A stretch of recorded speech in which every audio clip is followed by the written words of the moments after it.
మంత్రి పొంగులేటి సారు రాజకీయాలలో దీపావళికి బాంబులు వేల్తాయన్న ముచ్చట ఎట్లా తుస్సైందో పబ్లిక్ ఏరియాలలో బాంబులు వేల్తాయన్న ముచ్చట్లు కూడా గట్లనే తుస్సైతున్నాయి ఈ నడుమ.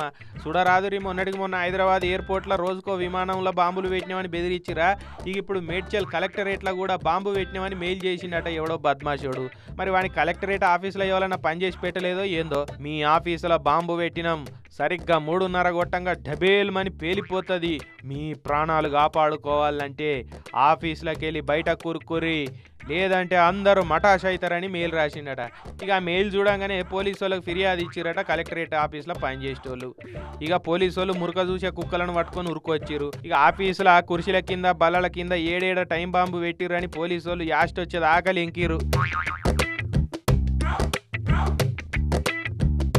ఆఫీసులో పేరుకపోయిన చెత్తగా అనిపించింది కానీ బాంబు అయితే ఏడగనవాలి. ఏహే ఎవడో పని లేనోడు ఉత్తగానే బెదిరించిండని చెప్పినాక అందరు నిమ్మలమయ్యారట.